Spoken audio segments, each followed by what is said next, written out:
What's up, everyone? Welcome back to Cameron+Deanna. My name is Cameron, and we are back chatting Lorcana. We had a great time, I guess, on Monday, right? Talking through my first two Reign of Jafar set champs, and this week I was back at it at a new shop playing in an additional set champions. I think this is going to be my last one for this rotation, just based on scheduling stuff, but as we did for those other ones, I think it's really cool to like sit back and talk through stuff and kind of just see how it goes. And something that's going to be super cool about this one as well is that because this store actually streams their like tournaments and stuff, including their like regular weekly stuff, I actually have some on-camera matches. So there's no like commentary. You can just kind of hear like my opponent and I talking to each other. But we're going to like go and actually like, watch one of those and chat through it. I don't know if we'll watch both, but we'll at least watch one and then just kind of see how time goes for the second one. But yeah, it's really cool. I am very excited. It was Card Haven here in DFW, and so pretty good turnout. I think it was like 18 to 20 people, if I'm remembering how like the tables shook out. I think there was, I think there was 10 tables, so 20 players. And yeah, overall, a really great turnout. Not to like spoil things for later, but if you're watching over on YouTube, you saw the thumbnail. I got my second Jafar, so that means we at least top 8'd. And so I'm very excited to go and get to talk a bit more about it. And then, yeah, I do feel like doing these things, if nothing else, it helps me like process my feelings and process like the games and stuff like that. And so we're going to jump into it. Hopefully future Cameron, for those watching the YouTube VOD, will also remember to link to the other streams that we did on this. And then also hopefully computer will not blue screen this time in the middle of the stream. And so those are our goals. You can clip this for whatever happens in the future and how bad things get. We'll see. But I have not had problems since Monday, so let's see what's going to happen. So let's jump in. We're going to, as always, be starting with our own deck and kind of talking about it. And so I'm still playing Blurple. This is the exact same list I played at the second set champ last week. And so no changes were made. There's stuff that I think, obviously should be different. And if you heard my thoughts on the last one, it's kind of the exact same thing here. But overall, very happy with this list, very happy with how things went. And so the way that this deck works is that it centers around ramping on turn 2 and then playing 4 drops and kind of just playing bigger stuff ahead of when you're supposed to. And so common play pattern for this deck is that you play Possicle on turn 1, that draws you a card, and then you can banish Possicle on turn 1 to play Bell. So this lets you get a 3-drop and play on turn 1, and then Bell can then begin singing Friends on the other side or Into the Unknown if you have to. And from there you can start generating card advantage, and then you use that card advantage with Tipo, Growing Sun, who when you play them, you put a card from your hand into your Inkwell, or Azurite Sea, which is this turn lets you ink an additional card, and then you also draw a card. And so that's like our turn 1, turn 2 engine. And then from there, it kind of varies on the matchup. Some matchups we want to Fox or Peter Pan early to take something out. Other matchups we're very happy just drawing a card off Genie or Rabbit, Merlin Rabbit. And then other times you go into like big stuff of like, hey, we're going to play Goat because Goat is big. We have Big Iago as well, Peter Pan Shadow Finder, all of that kind of stuff. And then we also have Belle to move some damage around. Elsa, the Fifth Spirit, as kind of our sniper card, because this exerts an opposing character, which then lets us attack into them. And then we have our Cuscos for if we play Ruby Sapphire.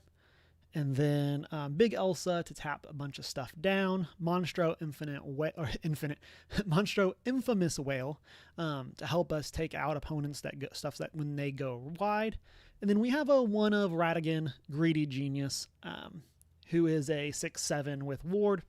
And if you don't ink a card, it goes away. And so a huge lore burst, but you have to ink every turn. And so I was playing a little bit Friday night with some friends before set champs.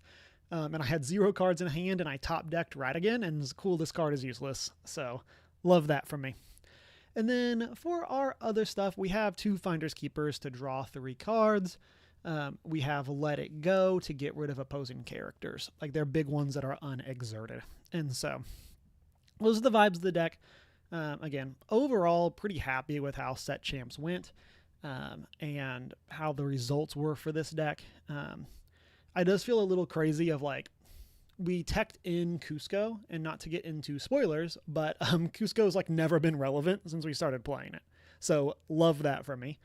I'm going to keep him in the deck for the future because my local shop has a lot of decks that he's good against, but for the meta that I have played against in these other Set Champs, he has not been relevant since I added him in.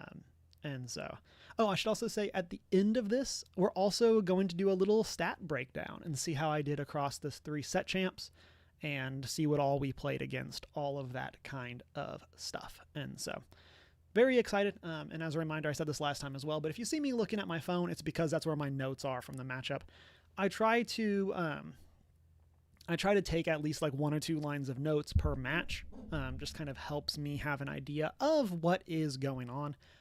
And then I also do want to say for everyone, the decks that I am showing, other than my own, the decks that I'm showing are not necessarily my opponent's decks. They are ones that are similar in vibe, just because I don't have everyone's deck lists, and so I can't show their actual decks. And so there will be some times where I'll have to make some like call outs and caveats of like what was different and how things played that were not in the online. The specific decks. And so if it was people that I knew better, I would feel less bad about, hey, can you send me your deck list? But since I'm still getting to know a lot of people in the local Lorcana scene, I do feel bad asking and being like, hey, just like tell me all this stuff. So yeah, so let's go ahead and get into it. Opened the day playing against Amber Steel aggro. Ended up grabbing the win here 2-1. Which was pretty exciting. I mean, being able to start the day with a win is a huge thing.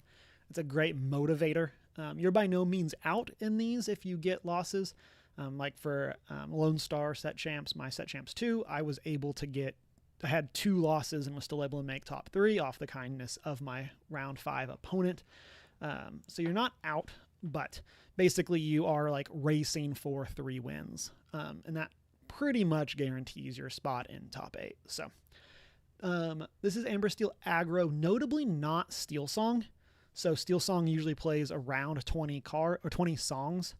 And so while this is like probably the same like 45-ish cards, 40-ish cards that are in this deck compared to Steel Song, it is a very different matchup here. And so like they do still have turn 1 Cinderellas and Daisies. That can be used for some very early aggro. They have the Rhino package.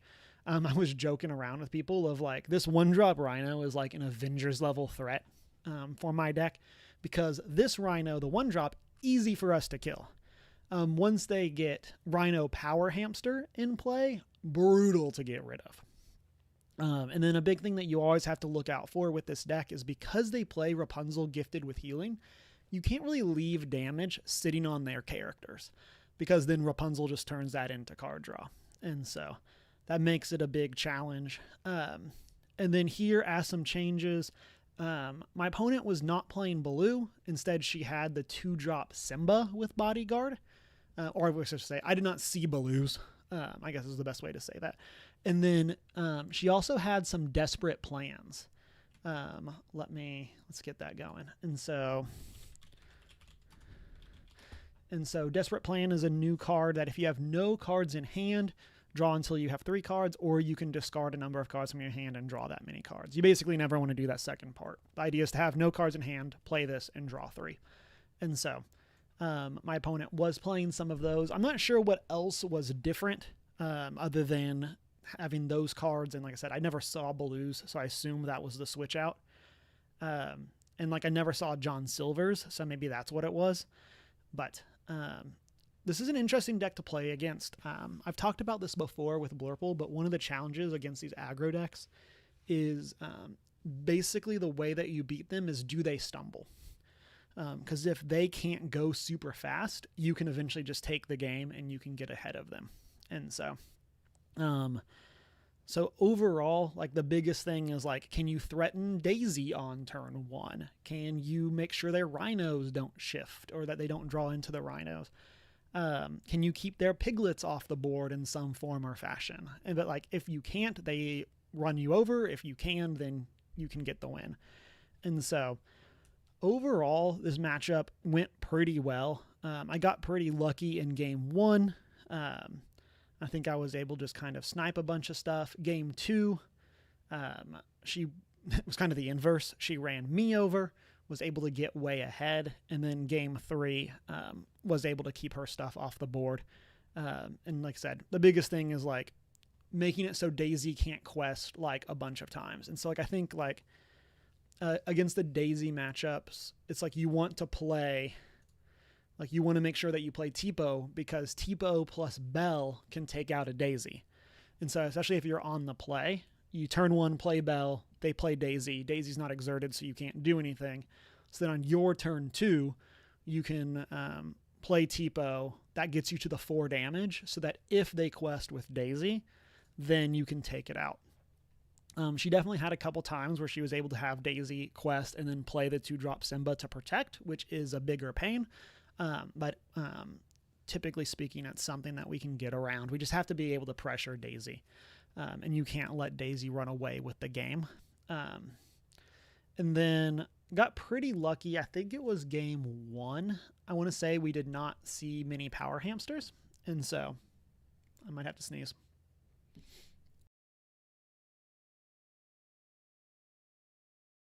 Okay, we're back. And so I think game 1 did not see power hamsters.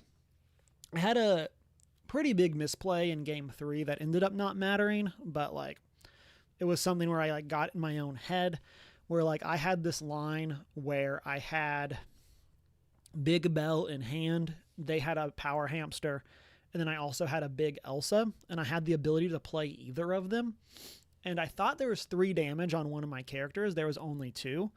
So I played Big Belle, moved 2 damage over to the power hamster. That breaks their ward, but the hamster was not exerted. And then, so, like, once I didn't get the kill with Belle, I was like, oh, I'll challenge into your power hamster.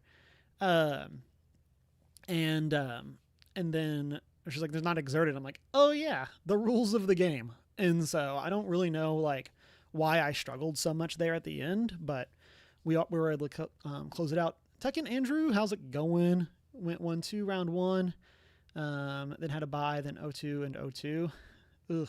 And then another bye. Yeah, that's a rough day. That was, like I said, that was me. I know we were chatting about it. And a Panda Boy, how you doing today? Thank you for that resub. Appreciate you coming by. Like, that was me at Milton's. Of just, like, could not get anywhere, got draws in matches that I should have won and stuff like that. And so some days it's just not how it goes. And so it's like 2.5 years. Oh yeah, 30 months. Dang. Yeah. Yeah, that's 2.5 years, man. Thank you so much. And so really appreciate you, Panda. I hope you're ready for Marvel again in a couple weeks. I'm very excited for us to get our next game in. And so very excited for us to do this one shot too. And so let's see, anything else specific I want to say here? Oh, one of the things here that separates this from the Steel Song matchup is that they don't have a whole new world, which is great for us. Because one of my teammates plays Steel Song, and the number of times that he's almost decked me is crazy. And you kind of just have to play more conservative with your draw against that matchup. But when they don't have Steel Song, you're in great shape.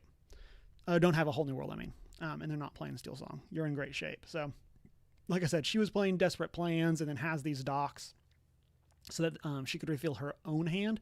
But the fact that she couldn't hurt ours was definitely a benefit here. And so we're up 1-0 after round 1, which was fantastic. Again, great way to start the day. And then next up, I like that this is called anti-meta aggro. So next up was my first time, I think, ever playing Emerald Ruby. I have played like the ruby core of this deck before and the emerald core of this deck, but I've never played them together. And overall, this I feel like this match went really fast, and I'm not really sure like why or how, but I feel like my opponent must have had a really weird draw. So like first off, Flynn Rider is like one of the best cards in the format against us because we are not able to really deal with getting him off the board that quickly. And a lot of these decks will just never quest with Flynn, so we have to wait till turn 5 to snag him with an Elsa. But as you'll hear, spoilers in round 3, I mention I'm on stream and mention my opponent not having the best card in their deck against me. It's Flynn Rider. This card just never showed up, and so we got very lucky. And then here they have a lot of stuff like Madam Mim. They have King Undisputed, Be Prepared. Like they have a lot of different ways. Brawl is really good against us as well. They have a lot of really good ways of taking out our characters on top of like turn 1 Curse Merfolks to make us have to discard cards when we take it out. And so there's definitely a lot that goes on here, and this matchup can be very challenging, but I don't know necessarily what like variations on this list my opponent was playing, but generally this match went really smooth, and we definitely got very lucky with our opponent's draws. Like I said, if nothing else, not seeing a Flynn is a huge thing, because Flynn showing up, like I said, changes basically the whole context of this matchup, because it becomes how can we stay ahead of Flynn, not how can we actually win the game. And so since we just kind of have to stall, and then I don't think he ever Diablo'd me. I feel like he did play the 1-drop Diablo that's not in this list that lets you you look at your opponent's hand, but I don't think they ever shifted it against me. And then I don't think I ever saw Big Pegasus. I think they did play this one, and then they were playing, it's a 3-1 evasive. They were playing that as well as a way of like taking out our stuff, and so that was definitely challenging to get rid of that and get through it. And so this matchup, like I said, ended up going pretty well. The biggest note that I had is that we had to play around B prep, which can be a challenge because we also had to be playing around King Undisputed and Madam Mim or Madam Medusa, because it's like, well, if we don't go wide and we only have 1 or 2 characters in play, King Undisputed gets us really good. If we do go wide, Be Prepared gets us really good. And so there's definitely a challenge there in finding the right way to play the deck so that we can, also this list hasn't been updated in a year, the sample list. And so this is like a set 6 list. So that explains some of the differences then. I did not look at that. I usually try to find ones that are more recent, but here we are.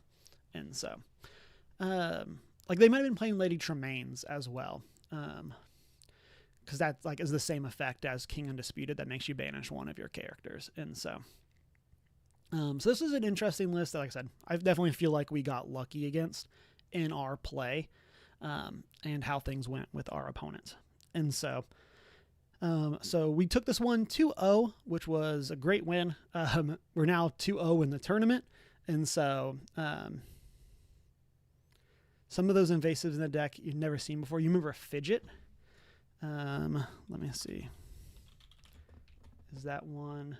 That's okay. That he was playing Fidget. This is not the one I was thinking of. When this character quests, another chosen character of yours gains evasive.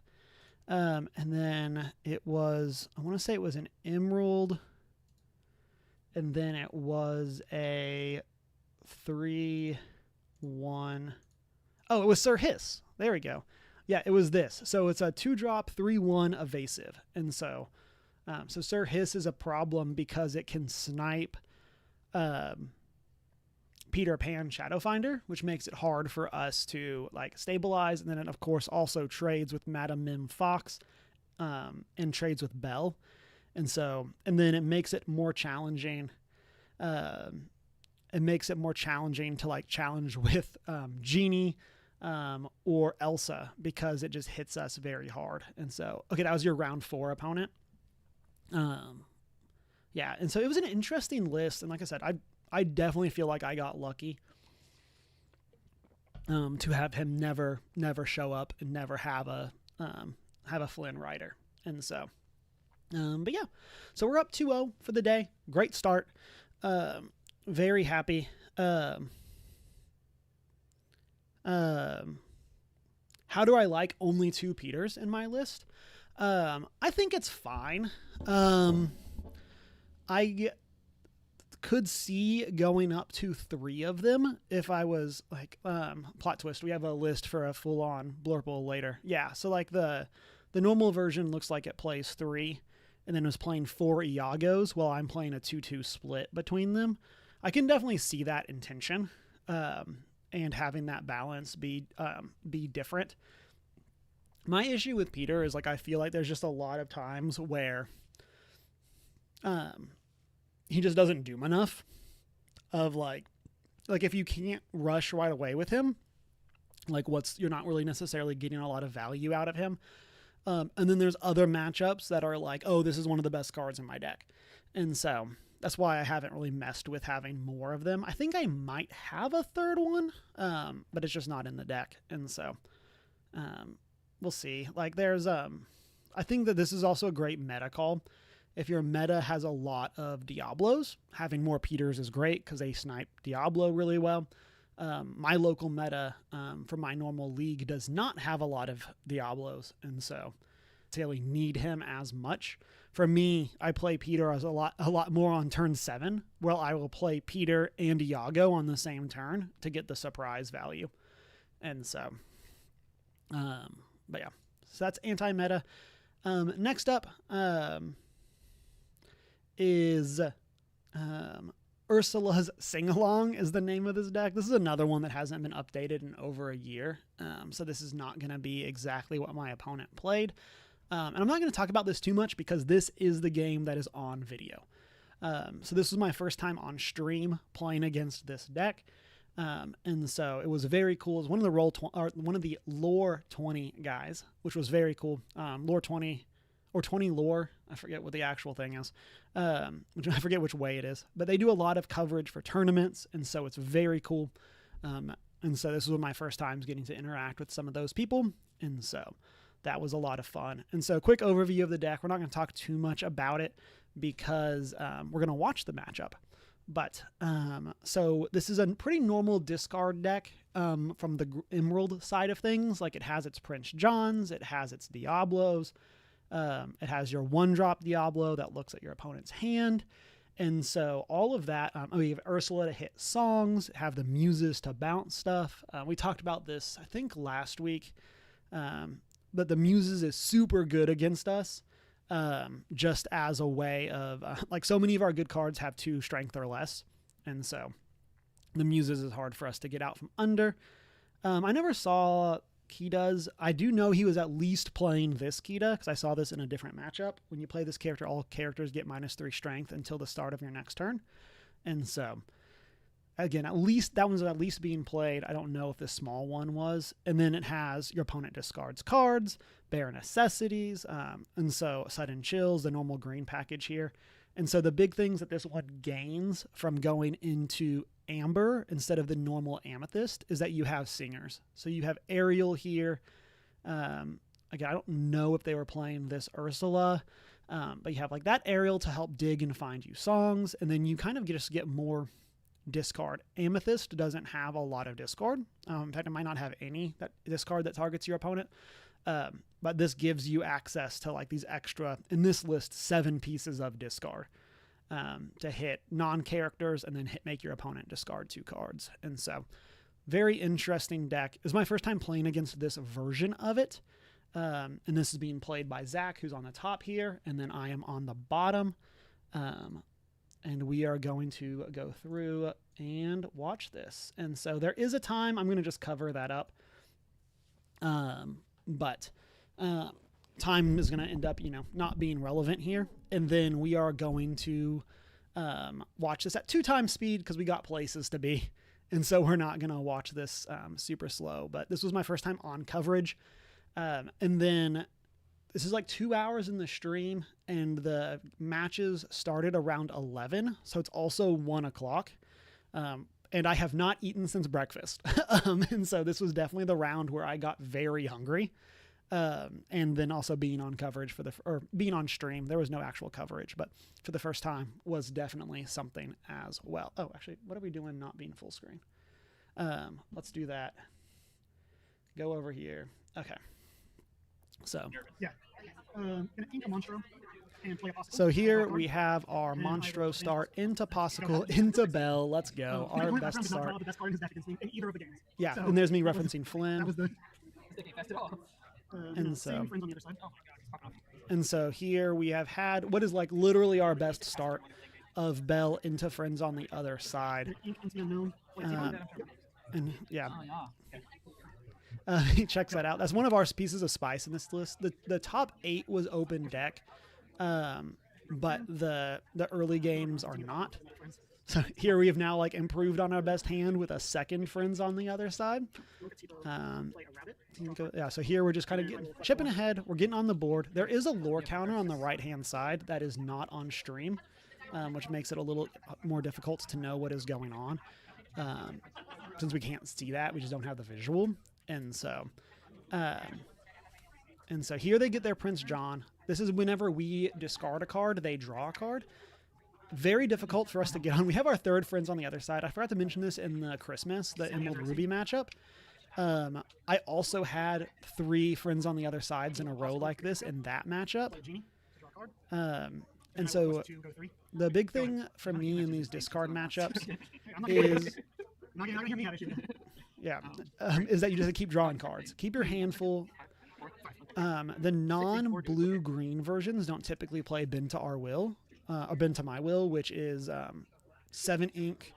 Your opponent discards their whole hand. And so we don't have to worry about that as much. And so here on his side, we see Muses.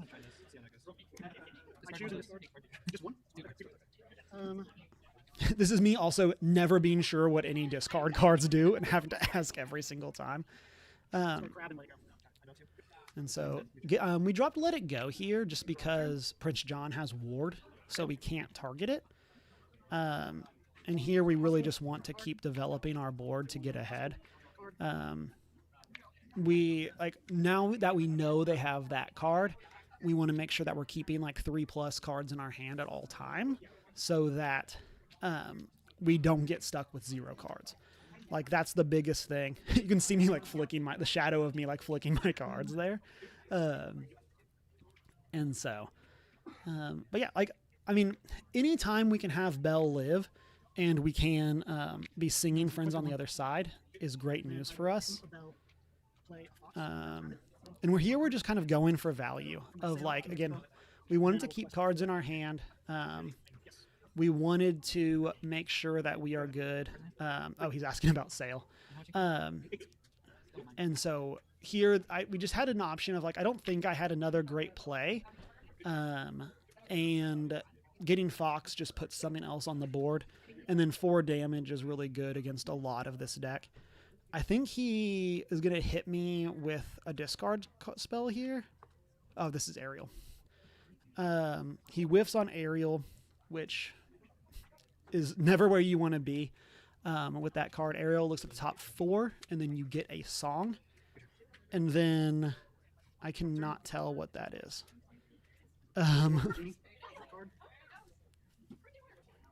so...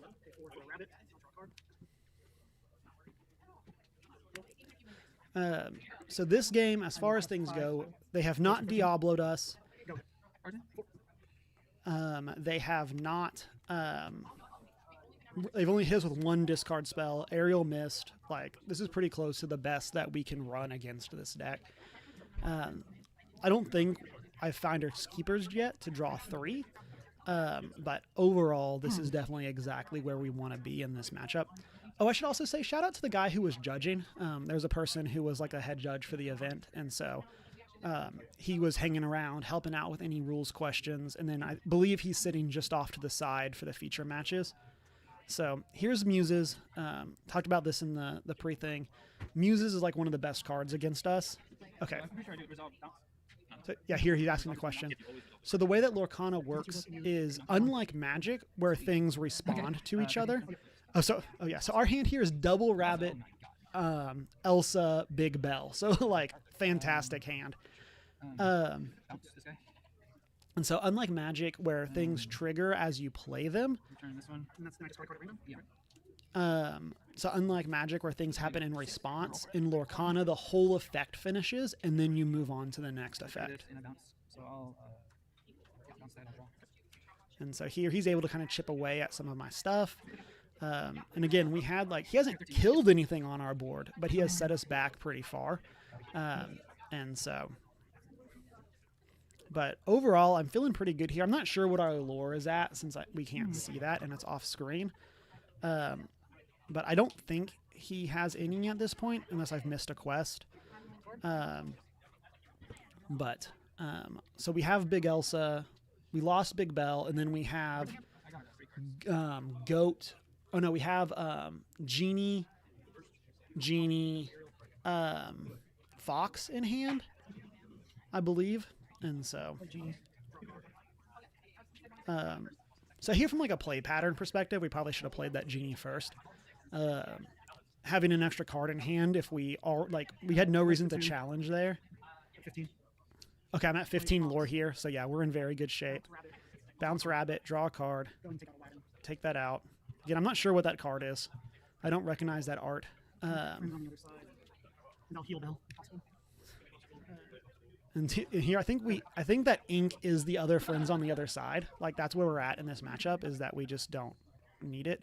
We have lethal on board, except obviously they have muses and they can bounce Genie, and so there's not necessarily a lot else that we can do here. But I'll discard 2 rabbits. yeah. So they make us discard 2. We discard 2 rabbit because I think my hand is triple rabbit, Genie, and then Big Elsa, I think is what we've drawn into here. You're 59. Yes.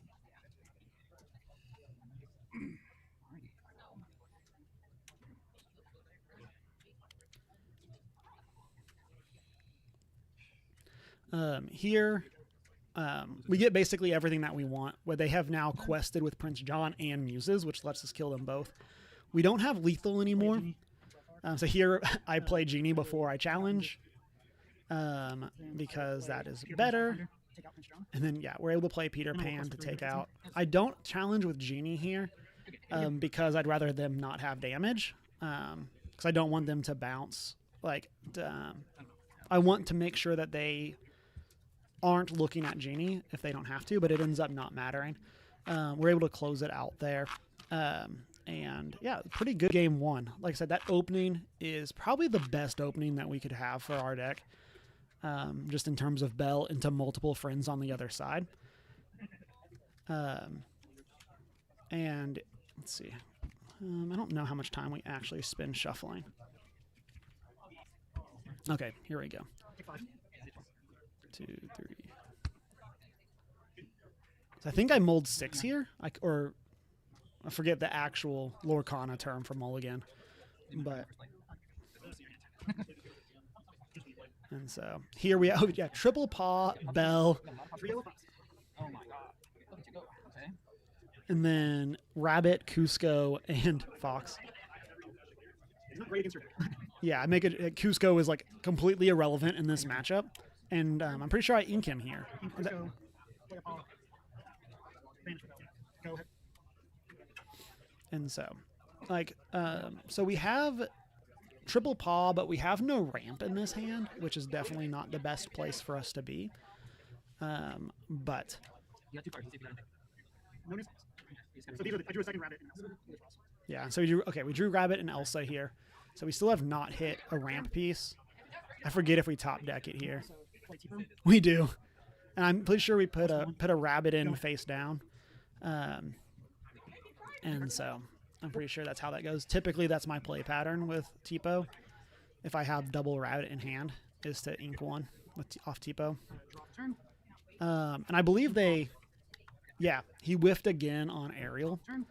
and so, Ink paw. which is Play rabbit. pretty brutal. And so here we have so much card draw that we can. Go ahead. Here, I don't remember why I didn't quest with Tipo. In the game, I had a reason why. And I think I was like, oh, I don't want him to kill it with Aerial. But if he kills it with Aerial, we can kill Aerial with Bell. So, like, that's a good play. And so I think it was a mistake here by me to not quest with Tipo. Just because, again, I think we have no reason to not do it. Here we have to discard 2. It might be the third Possicle. Oh, no, it's Pan and Tipo. Discarding Pan here is, I don't remember what I've drawn, but discarding Pan is probably wrong. Like, we know they're a Diablo deck. Here I think we Fox. Yeah. And so this is similar to game 1 where we're like value foxing here. Like we're not getting anything off of the rush, but we are getting an extra card draw. Okay, he hits, I think that's a sudden chill. Or maybe, no, I think that's what we don't talk about Bruno. I don't know. I can't tell the green discard spells apart. And so they're all the same to me. And so here again, like we didn't quest with Tipo, or I don't think we did, and we should have. Again, I think I'm just like, oh, I don't want them to kill it with Aerial, but Play Rabbit. I will draw a card. West for 2 to 6. yeah. And again, like we could have potentially had like 3 more lore here if they're not going to risk their Aerials. And so, like, we should be doing that. I don't remember if it's like this turn, but at some point I eventually figured out that we should have been questing with Tipo the whole time. And again, at some time here, I'll move myself out of the way. We're 24 minutes left in the round, so we're doing pretty good on time. I guess we could go here. So we're pretty good on time as far as it goes, but... Okay, yeah, and so here they give, like I said, I think they gave Rabbit Reckless. It's a Wabbit season. Fox has a clean kill on Lewis, and so I think that's probably where I ended up going, if I'm remembering correctly, because I think Lewis is a 3/4. But we're doing pretty good here. Yeah. Hear somebody else say Rabbit in the background. I will quest for 3. Yeah, here I finally figured out that we should be questing with Tipo. And then I think here I make a very... No, oh, we ink a Monstro. So we have 7 ink, and we're not far from Monstro, but I think I only had 1 other inkable in hand. And I think it's a Big Bell. And so I'm reluctant to do that, because if they leave any damage on our characters, we can get a good setup with Big Bell. And so here he's lining up some attacks, I think.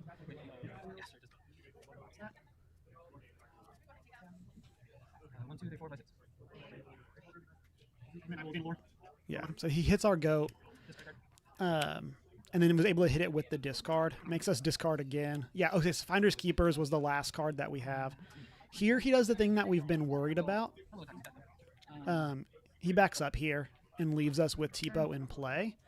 Same friends on the other side. Yeah, we top deck friends. Okay, so here I think we draw... This is where we draw Big Bell. You have no cards in hand? And so... I'm going to send Rabbit and Tipo into Aerial. Play Fox. Bounce Rabbit. Draw a card. Yes, at some point in this exchange is where...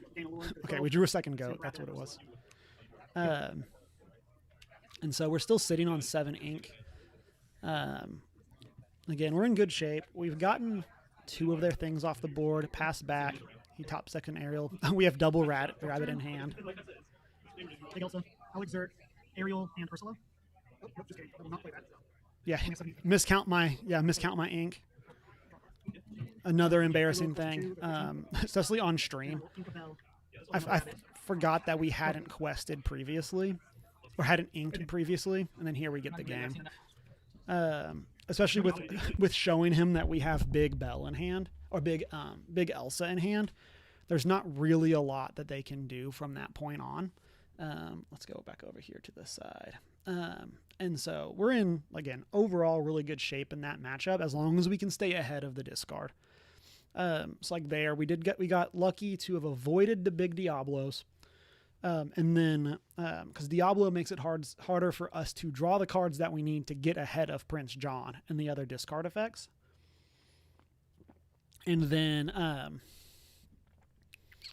so we were pretty happy to dodge that. Ariel whiffed twice, like 2 out of 3 times Ariel whiffed. And then we got very lucky also that when we actually got down to 0 cards in hand, we were able to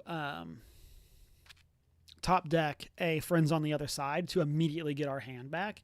And we got a hand back that dodged their bare necessities, since we had were able to only have 2 characters left at the end of the turn.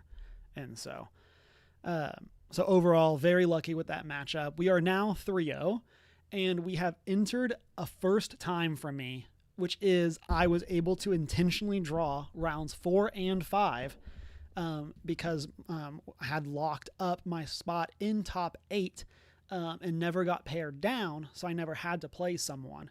And so I was able to rest and relax for the last 2 rounds of the tournament.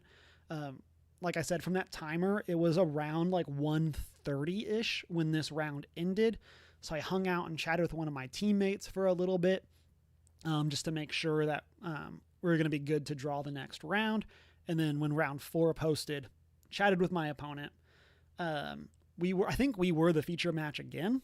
And we were like, hey, we're good to draw, right? And then we were able to lock it up. And then, like I said, again, was like table 2 for the next round.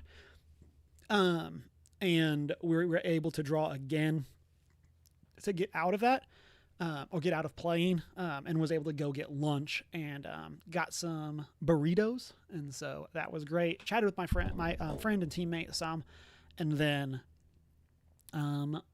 returned for the top 8.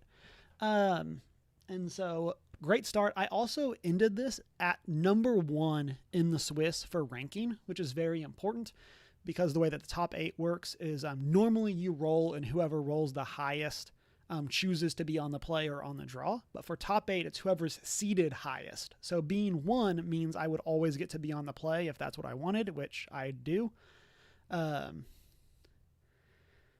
Had no idea that Blizzard's greatest foe was a spy from Maleficent. Bum, bum, bum. And so, yeah, so that was very exciting. Very excited to be number 1. I did end up technically tied with another player for points, but my breakers were better, which is what put me into first place. And so that was really exciting. Negligibly, not that much of a difference between being first and second in a matchup like this or in a tournament like this.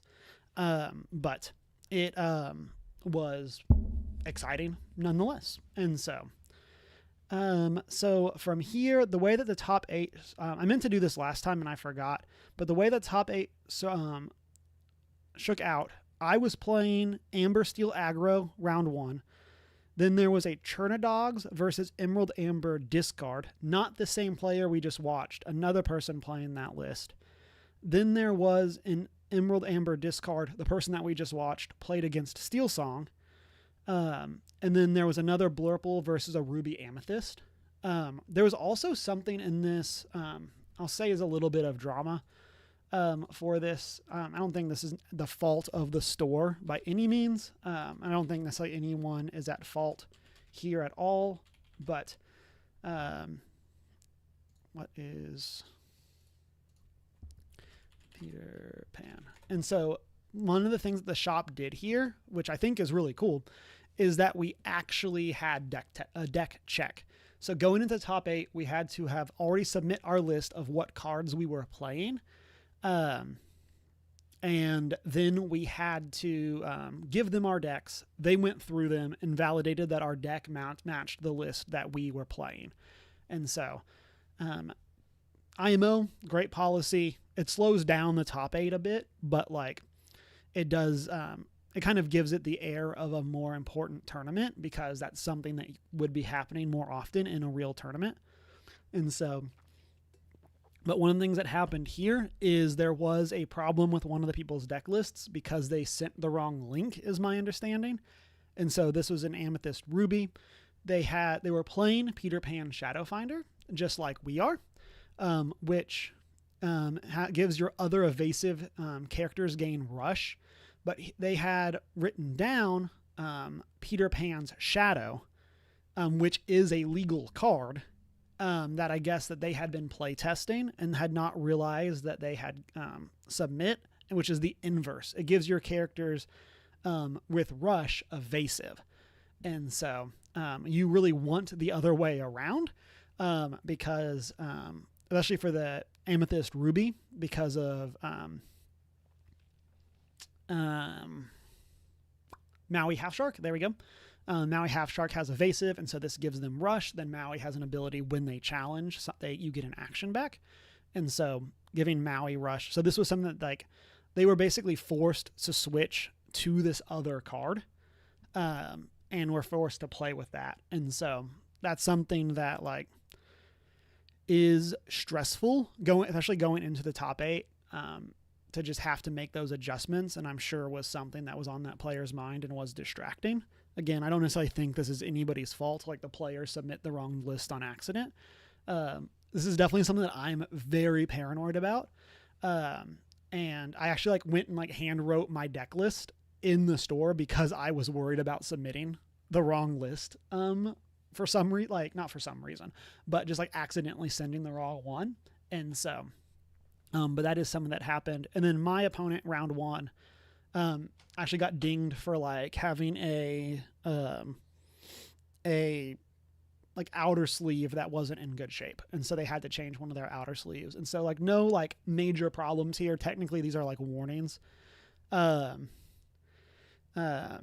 says, I was panicking. You triple checked before you printed it out. Yeah, this is, I think the only other time I've played in a tournament where we actually had to play, like submit deck lists was the Arcasia's Island set champs that I had played in where I did not top 8, so they did not look at my deck list. And then I had played in a small like 3K tournament. And we had to submit deck lists for that. But as far as I'm aware, there were never actually deck checks there, unless an opponent like called you on something. But so this was like my first time like where my deck check actually mattered. And so, yeah, I was super scared, super paranoid. And then, yeah, I really feel for this player of just basically just you submit the wrong link and they had the wrong one. And then, again, going into that matchup is very stressful when you have that in mind. And so, so on my end, what we had here was that we played Amber Steel Aggro. This is a slightly different version than the one that we played before, because this one is built around Seven Dwarves Mind. So like while the previous version of the list was also playing Doc, this one is also specifically playing Seven Dwarves Mine as a way of dealing damage when you move characters to the mine. And then crazy thing is like this means Cusco's like actually relevant in this matchup. I don't think we ever Cusco to mine, but it was really funny that this is like the one shot we've had all day of actually using Cusco for their purpose and not just inking them. And so, and then I've already talked generally about this matchup. Rhino 1/16 Wolf is an Avengers level threat. Daisy's a huge problem if we can't answer it quickly. Smee and Lawrence and Piglet all just quest for a bunch, as does Lady Family Dog, and Pete keeps us off of our spells. And then, as we discussed before, Rapunzel's a big problem because if we ever leave damage on their characters, they can Rapunzel to draw a bunch of cards. And then Rhino Power Hamster is like one of the best cards in the format against us. And so you played him earlier, hated that you didn't have Ralph. It's so weird. That's one of the interesting things about Lorcana is like there's a lot of like techie cards. Again, using Cusco as the example of like, there are like, I mean, literally have played 3 matches so far, or 4 matches counting this one. And this is the first time today that Cusco is relevant. And so it's just funny that like it shakes out that way. Like we have not played anyone else where their items or locations have mattered.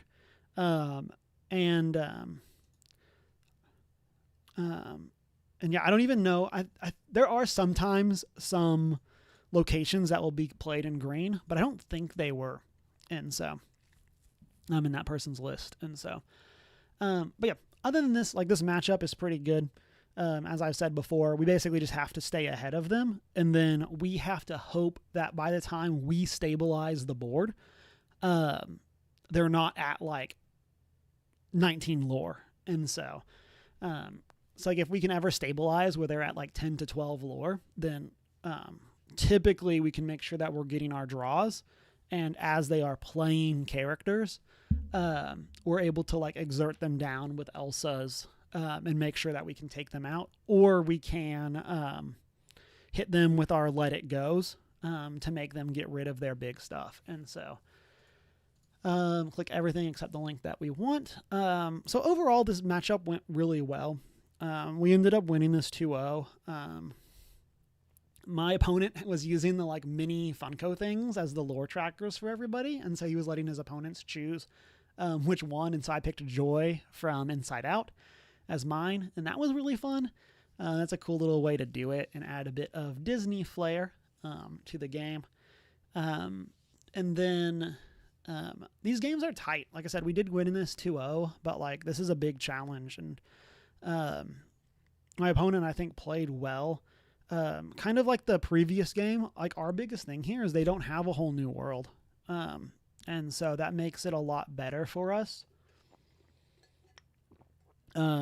Just because they have a lot less ways to actually make us get rid of our hand and refill their own hand. Like Doc can only do so much. Rapunzel can, like I said, can draw, but ideally we're not leaving them with damage on their characters. And so, generally speaking, we can do pretty well there. There was a point where I think I had an Elsa that had some damage.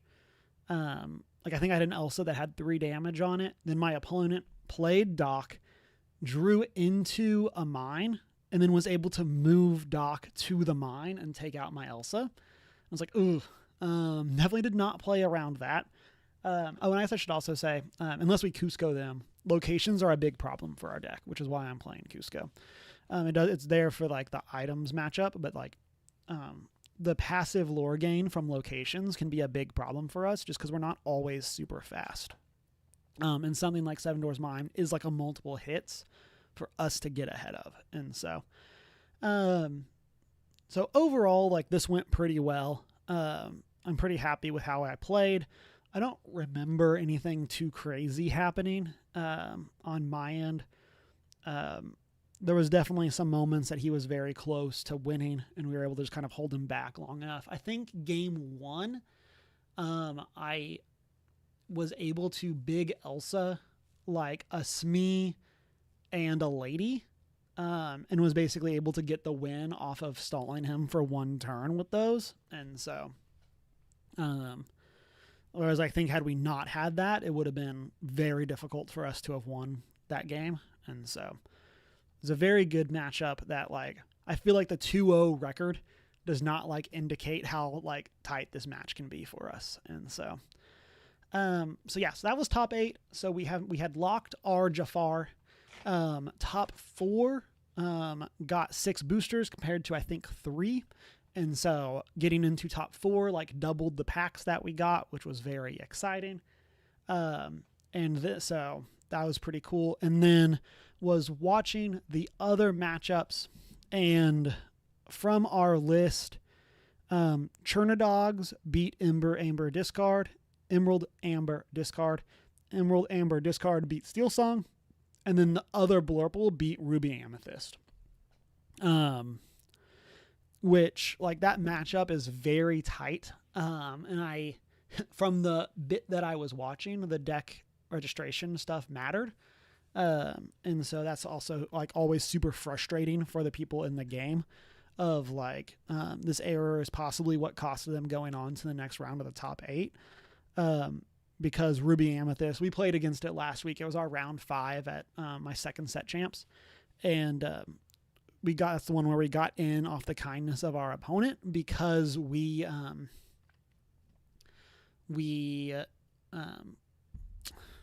like went to time. Like we finished game 2 with like a minute and a half left in the round. So there's definitely the tendency for that match to go long. And for like every little play to matter. And so, then Chernadogs played Emerald Amber Discard again. They had back-to-backs. And then we played the other Blurple. And this one is another one that's on stream. And so I think this is literally the exact same list that I showed last week when we were talking through it. I think it's the same person. I could be wrong here. But big differences here is if you look at, let me move my list over. Let me move out of the way. Oh, wrong thing. Let me move out of the way. So if you look at our curve, like we play a lot of 3s and then we don't play very many 6s and 7s. Where if you look at the normal list, or what I'll say is the more like typical list, they're not playing as many 3s, but they have 6s and 7s. And then I think they have more 5s. Yeah, they have more 5s than us because a lot of times this one only has 2. Oh, that's because it's my list. It's like my list only has 2. So typically they're playing more bells.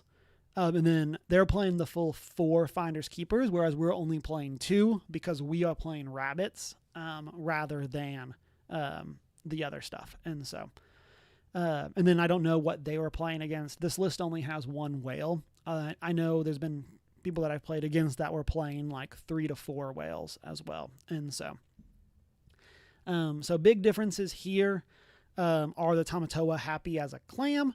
When you play it, you can get 2 items from your discard back to your hand. The only items that we typically play are Possicles. So basically, this is just buys you your Possicles back. And then they're playing Hades, Infernal Schemer, which puts one of your opponent's characters into their Inkwell face down. And so whereas like we're playing Into the Unknown and Let It Goes as our like earlier tech cards, they are playing Hades as like a much more general answer. And so a lot of times since we're playing more songs, like it's easier for us to like triple action other than Possicles, but this one just goes so much bigger. I have 3 Monstros in my list. And so we have 3 Monstros and a Ratigan. We're right in the way. Let's go back over here. And so, but some of the other like normal Blurple lists will play like 3 to 4 as well. And so, and then like I said at the beginning, these lists are not like literally my opponent's lists. These are just ones that are similar in vibe. So there's definitely nuances there to what is going on. And so, and then yeah, we have time. I wasn't sure how long we were going to talk. And so this match, let me jump over here. I think somewhere between the matches, the audio goes out. And so I don't think you can hear us in this. Okay, we are still at 2 times speed. And so also I have no clue that I had no clue that my playmat was askew like this until after we finished the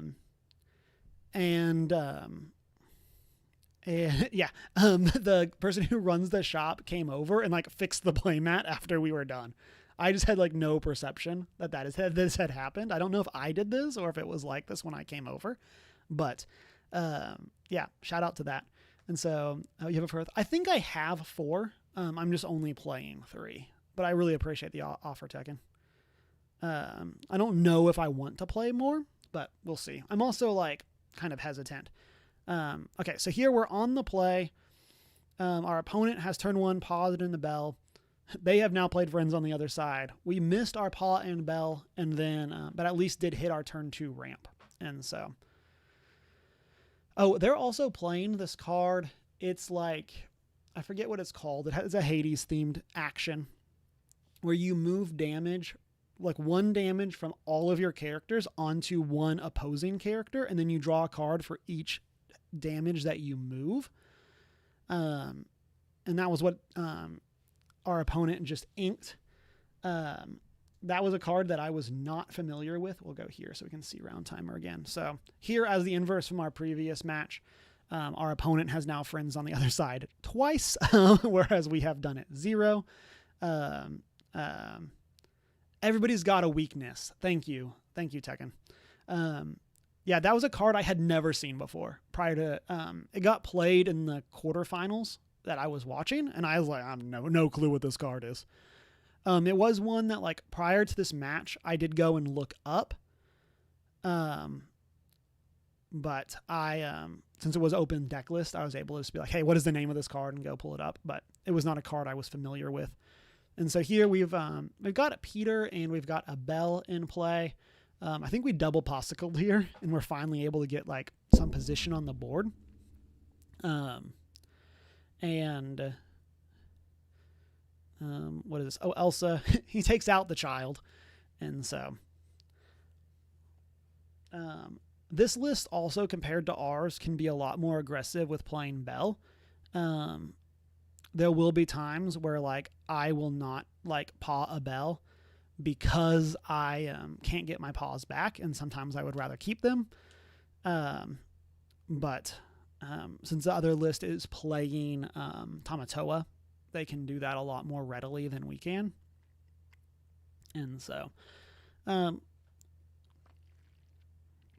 like, overall here, we're in a pretty good spot. I forget this. Okay, he's taking out Peter. I was like, I forget what happens here. So this is a really good swing for our opponent. We're happy to have their goat go to the discard. They ink their Monstro. But, like, overall, we're in, like, decent shape. Okay, we sing another Friends. Then I think we trade with their Elsa. I don't believe he was playing Big Elsa, if I'm remembering the sheet, but it is definitely something that, like, in an open list or non an open list, we have to keep in mind of, like, I am shocked that the normal lists don't play any. Here's Tamatoa. There's not a lot that we can do here. They're on the board. I think we're ahead on lore at this point, just because we've, even though we missed, and here we tap down there too. So we can use Elsa here to take out Bell for free. Or we can double into Tamatoa with something and Elsa. But we're in a hard point here. We'll talk a little bit about this and some of the problems with this matchup later on, but we're definitely in trouble. This is also, like, we talked about this for the other set champs. This is my second time ever playing this matchup, and so I'm trying to, like, go fast. Oh, here we're able to, that's what happens. We're able to crab to get a free, like, again, a free trade there with Rabbit. And then here, I think this is the play I was thinking of in the other matchup, where we ink, I think I ink a Bell. What did we just get rid of? Oh, we got rid of their Big Bell. That's what it was. Then here they Hades us.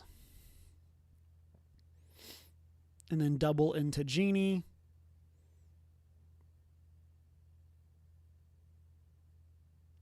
I think we missed. Oh, no, they double popped to heal.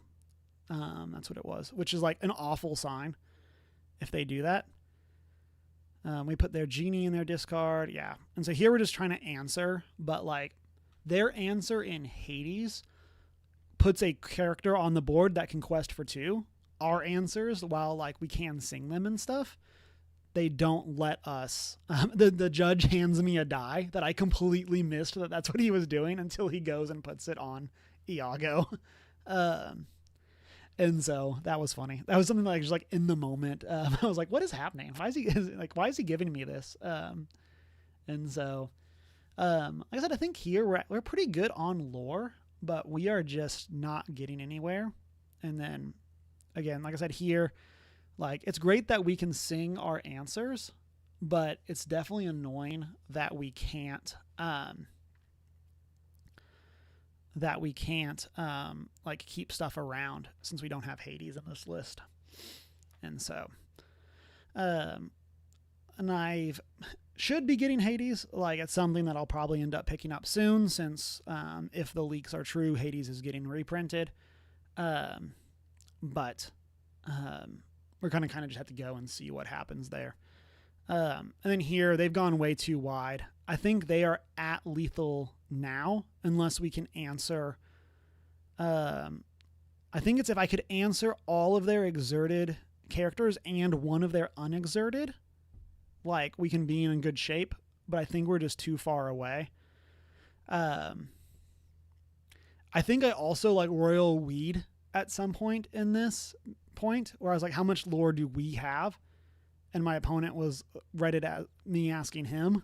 And it was like, no, I'm like, it was just me talking. And so, and here, I think we're just in the tank trying to figure out if there's anything that we can do. And like, we challenge into Hades. And then here we just pass. Oh no, we're exerting we exert there, Iago. And I'm pretty sure none of this matters. We can take that out, and then we can take out the Hades here. But they think we're just way too far around. And yes, Tekken, I think it's this week or next week that we start getting. I want to say it's on the Lorecast this week, but I could be wrong. And then, yeah, another Hades. It's locked up here. And so, on top of the fact that they are able to just get ahead. And so, here I think we draw and concede. I think I tank a little bit. Okay, nope, I did not tank a little bit. And so here we shuffle up. We'll skip ahead a bit. Did we? Yeah, we do get Paw Bell heal here, so we do get off to like a better start than game one. But we definitely have some like ground to make up just because we are behind. So we sail. Inca Fox, and here, whereas like our opponent last time was singing Friends, we are just questing, which is like fine, it gets us on the board, but we would definitely much rather be drawing cards in this matchup. And so like I think I had a really weird hand in this match. Like, I think I mulliganed 4, and then like 3 of the cards that we drew were not inkable. And so now, like, our opponent has stabilized with a similar board to us. So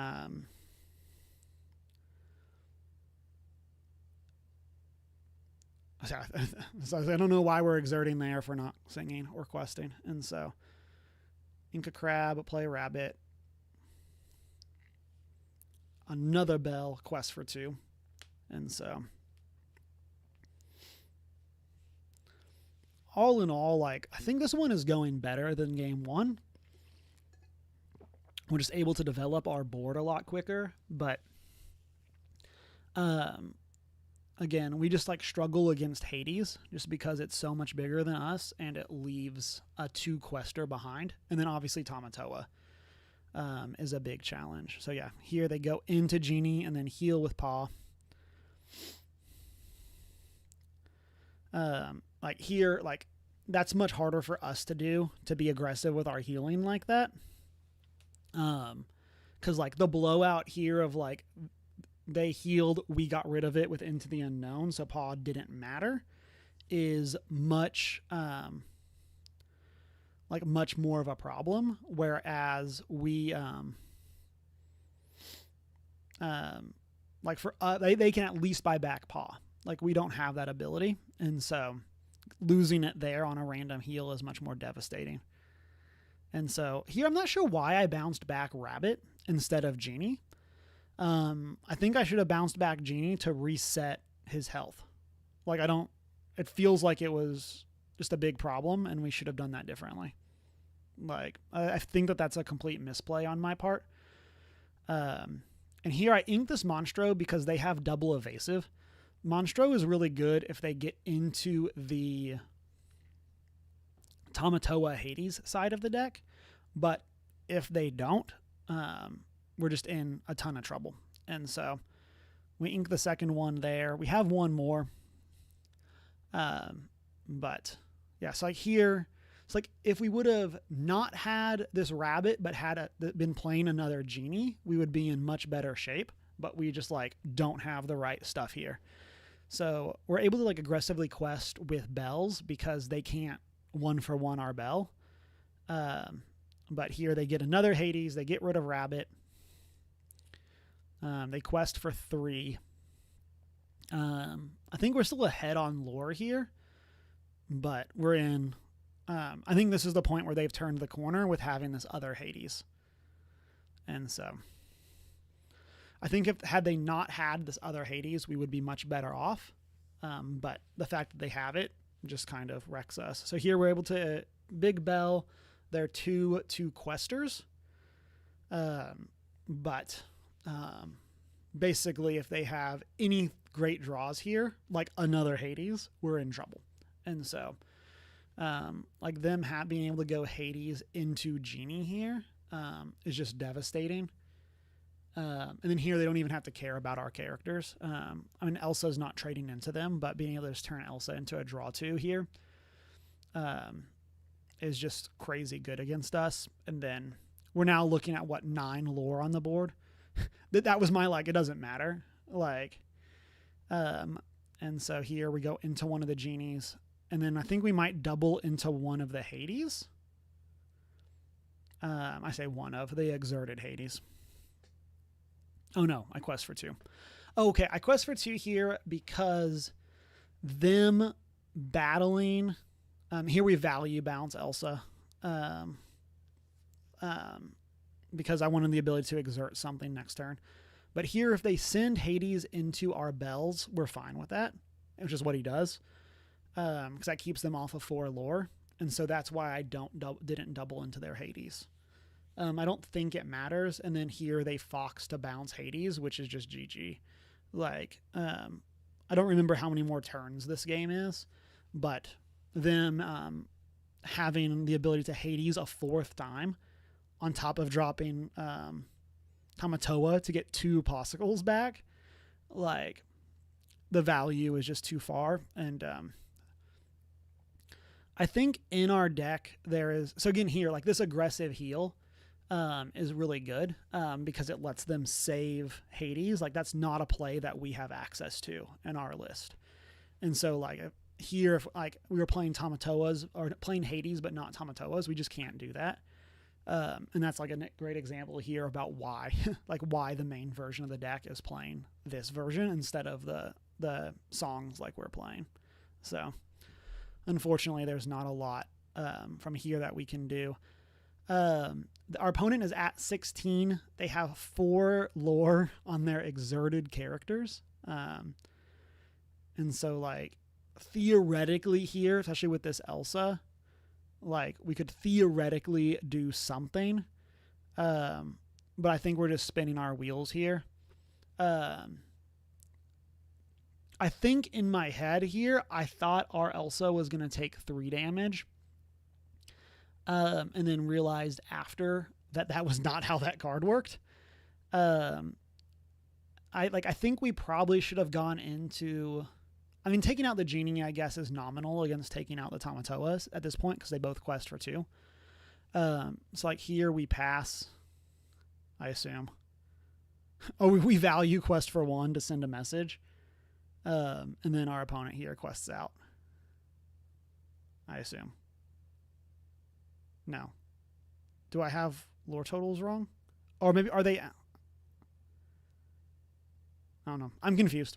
I thought they were at, from the board in the corner, I thought they were at 16.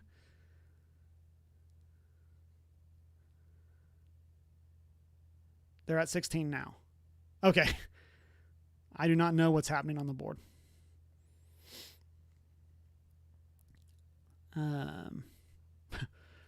I really feel like they had 16, crossed it out, and wrote 16 again. So I don't know what's going on there.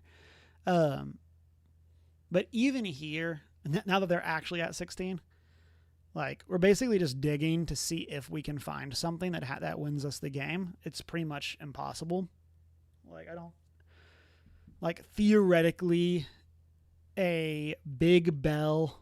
No, even like a big Elsa into a Let It Go we would have needed to sung the Let It Go off of our small Elsa. And so, yeah. So there we get off of the GG, and they are able to take us down. And so I will say here, like, I'm sure there is some version of this, this matchup that we could win. But man, it just feels so hard, and it feels like we would need to tech our list against the mirror match if we were going to actually do that. And it just feels like, again, so hard to get through. In a lot of ways, this matchup of us versus like the normal Blurple feels pay to win. Just because we cannot compete against the value of Hades and Tamatoa. And so, like, just having that interaction just is so far and above anything that we can do. And so we're going to see what happens there with rotation, because if Possicle doesn't get reprinted, Tamatoa probably will not see play in this deck unless there's another 1 mana item that's playable for us.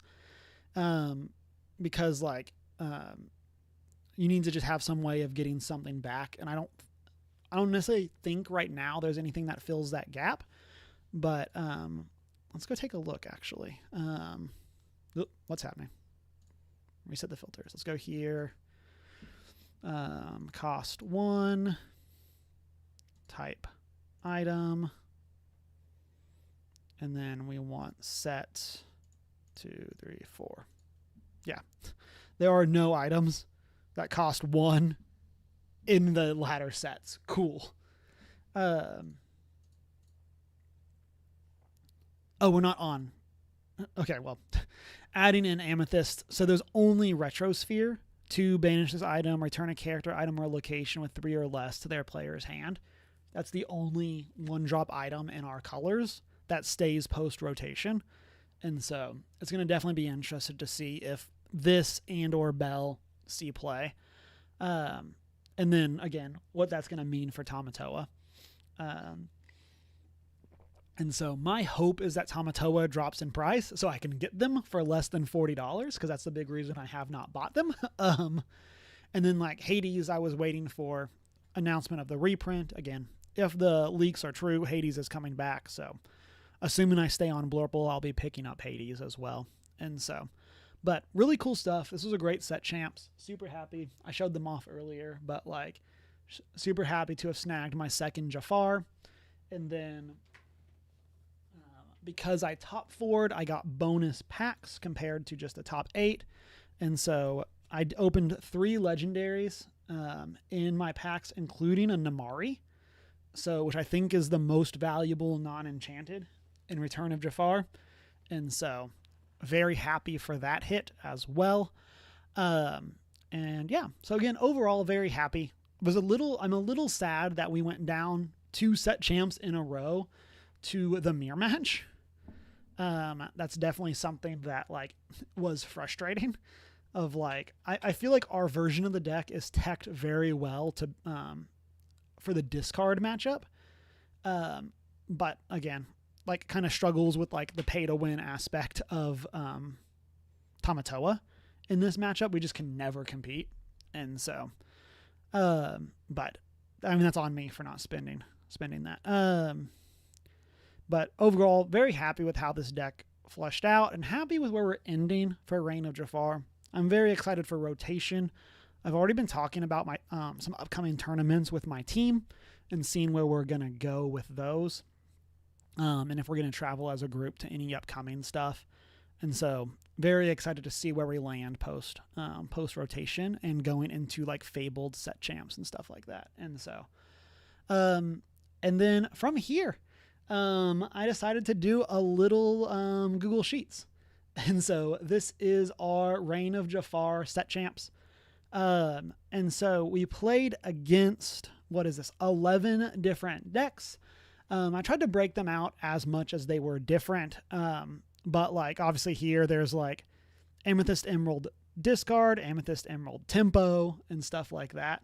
What's a good TCG without a spreadsheet? Exactly, Varoth. Exactly. And so Overall, we played 15 matches. This does not count IDs, nor does it count the matches at Milton's where my opponents either didn't show up or just gave me the win. So even though technically at like my first set champs, I finished 2-2-1, those 2 wins are not a part of this because I didn't actually play the games.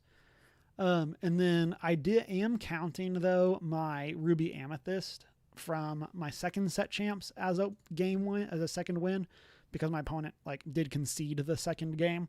But that is something that also is like kind of like an asterisk there on that one. And so, yeah, so we played 15 matches, won 8 of them for a win percent of 53.33%. And then we won 20 games and lost 16 games within those matches, and had 1 draw, for a total of a 54% win percentage. So very happy to have finished positive there, especially after like being very down on my first set champs for this set, and just like not ending with it going well. But then second and third set champs really making up for it with how well things went. Yeah. Oh, and I shouldn't say, like, because of how like things shook out, our only loss for like yesterday's set champs was literally the mirror match. And so very frustrating that like I said, that hit us twice in a row, but that is something that we saw there of like, that was our run killer. And so, but yeah, so then we played against Blurple 3 times, because we played against it in Swiss and then in top 8 for our second set champs. And then we played against it once, that we just talked about. We played against Emerald Amethyst Tempo twice, once in Swiss, once in top 8. And then we played against Amber Steel Aggro twice. This is the one that,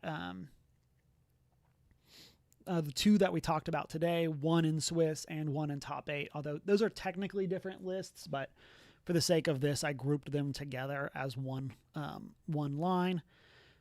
We played against Steel Song once, but with things kind of broken out to the different things or the different styles.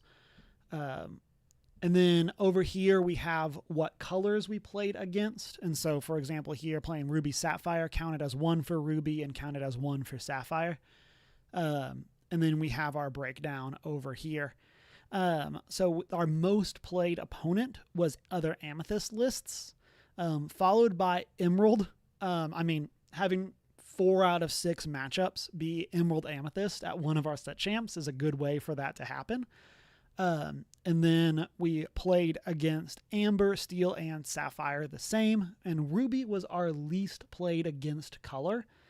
We only played against it 3 other times, and so this is not necessarily like a relevant statistical analysis by any means, but it was something that I was curious about just to see how it all shook out. And see how, like, what kind of decks our opponents were playing. I was talking about this with some people yesterday at that set champs of, like, it is really weird that, like no one showed up with Red Steel, like Ruby Sapphire control at this set champs. There was one person playing Ruby Sapphire aggro, which looked like a really interesting list. They were playing against one of my teammates, and I got to catch a little bit of that game. But no one was playing Ruby Sapphire control or items. And so it was very weird that just none of them showed up. And yeah, so it was a good day, good stuff. And yeah, very happy with how these set champs have gone for me. Like I said, I'm very happy for wherever we're going to get with the next one with Fabled. I'm super excited to see how the metagame shifts and see what people like discover and start building. I've already kind of started doing my like brainstorm. I gotta verify that we're human. Our post-rotation brainstorm for what we have here. And so this is not like a specific list I even have here. Like, y'all can't read it because it's behind me. But the idea, like, the one-ofs are like, I don't know if we're going to play this, but these are cards I want to keep an eye on. And so, because like this Elsa has seen some play in the deck. It ended up being pulled out, but it saw some play. When this one quests, if you have an Anna, you gain a lore. Like we're losing a lot of our card draw because we're losing friends on the other side, and we're losing Belle. And so, are you looking at this Yzma? Yeah, this is interesting. It's like if you have fewer than 3 cards in hand, draw until you have 3 cards. Then obviously also quests for 2. And so I'm curious about what that one is going to be, and if that's going to be someplace that we're going to want to go. Because like I said, like we have Finders Keepers, we have Sail, but like we're losing, like I play Goat. I guess a lot of other people don't, or I play Rabbit. I mean, but like we're losing Rabbit, we're losing Possicle. Obviously, then if Possible going away, there's the question mark on if Tamatoa gets played.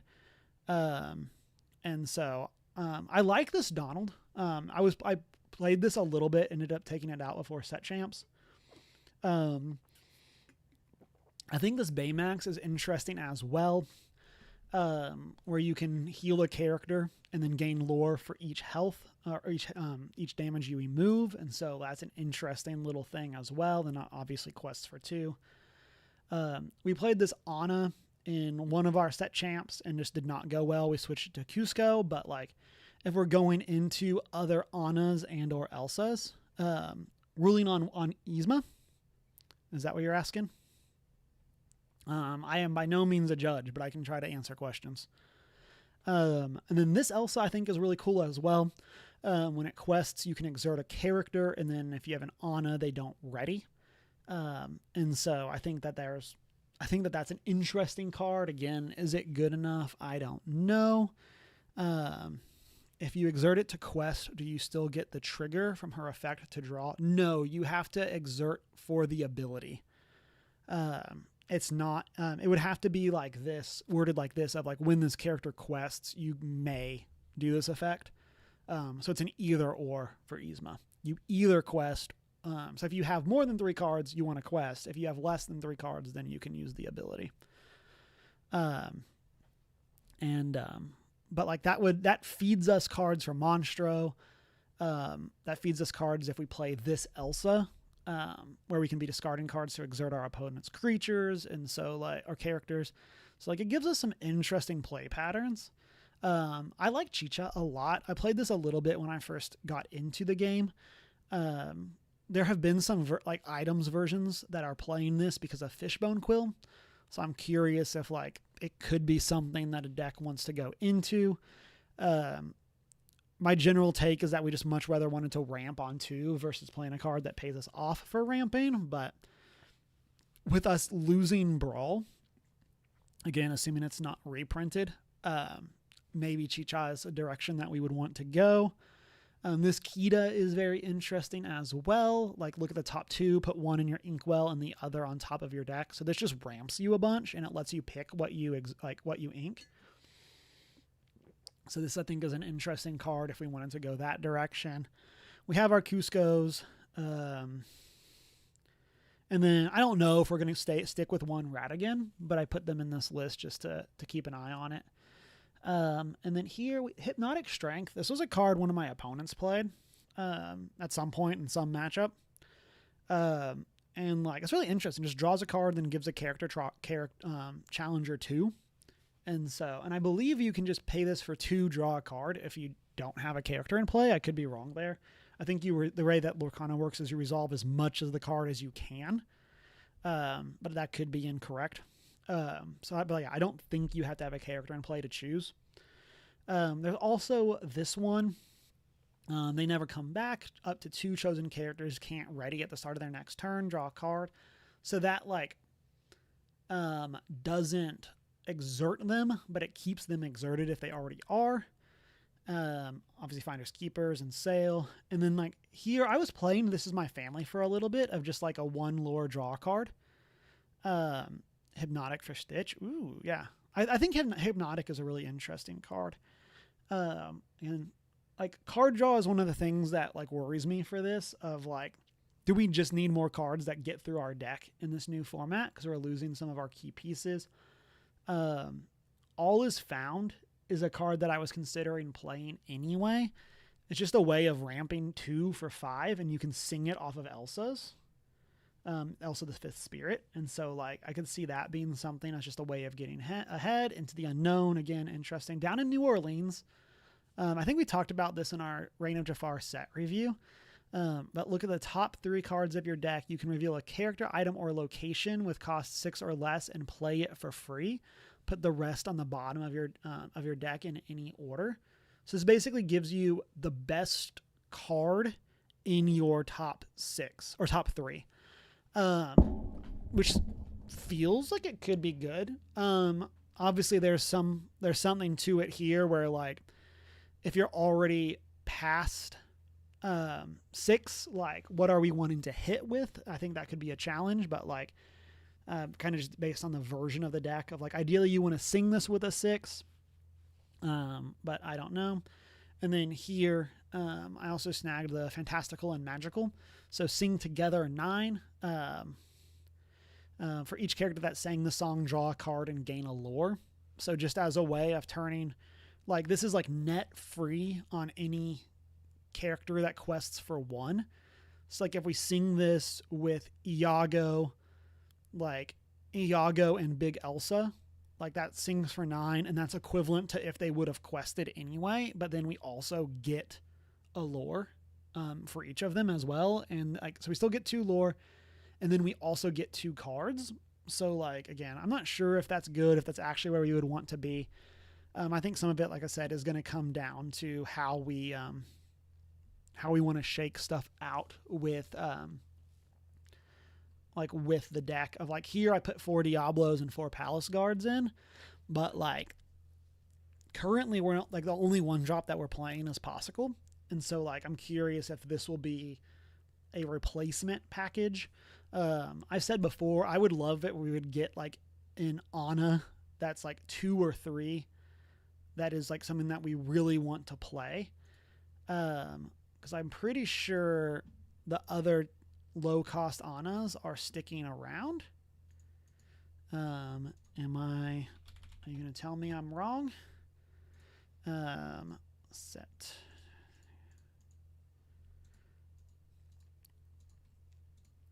Oh yeah, so both 3-drop Annas are sticking around. And so like I really like this Anna Trusting Sister, especially if we go in and play either of these 2 Elsas, either Fierce Guardian or Trusted Sister, because this one is when this character quests, if you have an Anna, you gain a lore. So she actually quests for 2 if you have an Anna. So I think playing this Elsa on 2, playing this Anna on 3, which ramps us 1 and then lets us quest for 1 with or quest for 1 extra with like this Elsa. Like I think that could be a powerful interaction. And they're both also inkable, which like helps a lot. In fact, do we not have Anna Trusted Sister? Or not, that's the Elsa. What is the Anna? Oh, it is Trusting Sister. Yeah. So like, I'm curious if that could be something that we wanted to do. And then, oh yeah, and Tekken, to your point, like this helps us with the go wide option of go like, instead of it being as much of a ramp deck, we could use ramp as like our secondary payoff. And then we could still have a much more like aggro slant that we can then stabilize into some mid-range removal and lockdown pieces. I don't know. Like, I'm curious. Like this Anna is interesting as well. Obviously doesn't work as well if our opponent doesn't have anything exerted, but like is interesting. Like, so yeah, I don't know. I'm very curious to how that's going to shake out. Playing this Anna also makes this one way more powerful, because then we can play this one, get the on play effect, and then shift into this one. And then now we have access to the support as well as the extra card draw for having an Elsa. And so, seems cool. So like this kind of gives us like the 2, 3, and then on 4 we could play either this Anna or Elsa. And we could either lock down characters or we could take stuff out and draw cards. I think both of which would be very interesting play patterns. And so, yeah, I just don't really know where we want to go. And we're going to give people some time, figure some stuff out. And I'll probably end up staying on Blurple for a little bit at least, just to kind of see where the format goes. And we'll just kind of play whatever it is that we have for the first bit of the Fabled rollout. And so, but yeah, I think that's probably where we're going to end up calling it for. Oh no, I wanted, Andrew, you had posted your list. So let's go take a look at, oops, I grabbed it and then did not put it back in the right spot. So this is Andrew's list they sent to us. I know we were looking at this some in one of the, like before one of the set champs. But this is like an aggro purple steel list that I think is like super interesting. And so, oh yeah, you're playing the library. So we have like, what is this? 3, 7, 9, 12 1-drops. Yeah, 12 1-drops. And then we have, what's this Helga? Oh, this is the evasive during your turn. I really like, there's this, then there's like a Diablo. That's I think is a 2-drop challenger. Has 1 strength normally, but then has challenger 2. Like being able to challenger for 3 total damage is really good right now, I think. Mr. Arrow, nice. Smee is really good. I like Giant Cobra as a way of sneaking some stuff. Resets with Fox, Crab. You have Pete's. Do you have? Okay, you do have. Oh, and I guess during your turn. Oh, yeah, so Peter actually gives this Helga rush as well. If you play them out of order. No, I say out of order. Not on curve. If you played like a different 2, then play Pete on 3, then you could Helga on 4 and give her rush.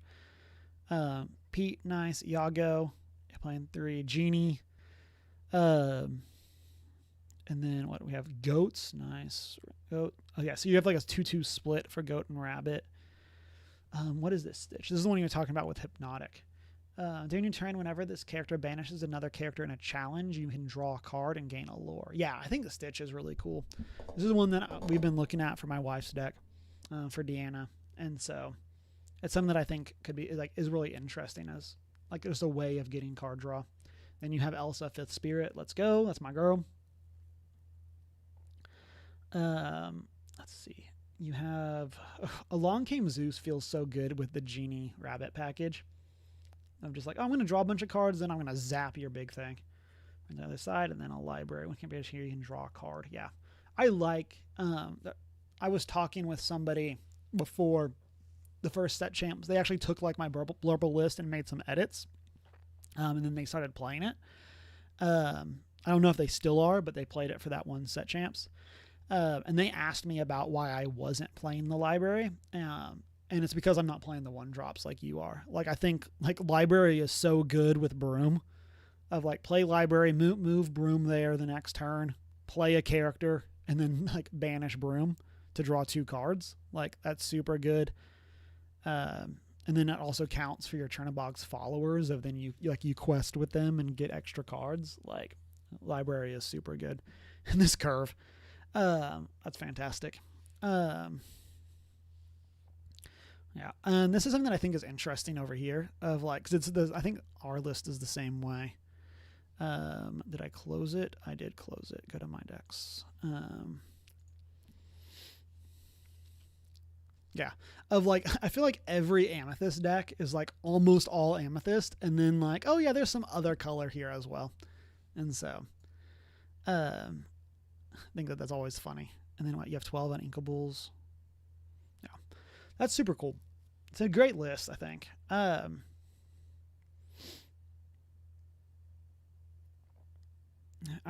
so sad that we're losing Mim and the Merlin packages. Helga, tough as nails, but very cool stuff. Cobra, I think, is one of my favorite cards. I've never gotten to play it because I don't play Purple Steel, but Cobra is super cool. I'm just like, you know what? I'm going to gain 2 lore out of nowhere. That's very fun. But yeah, I think now with that, I'm going to bounce. I got D&D this afternoon, a new session 0 for a new campaign that I'm playing in. And so I'm going to go finish some laundry that I forgot I was doing before stream and remembered like right before I started. D&D, you said. Yes, we're playing a gnome Circle of the Flowers druid. And so I'm very excited. Mr. Arrow. Oh, yeah, because the resist 1. Nice. But yeah, so I'm going to step away, take care of that. Thank you, everyone who hung out for the stream today. Was excited to go and look at coverage, excited to get to go talk about matches. Like I said, I really like doing this because it gives me a good time to go and reflect on what is happening.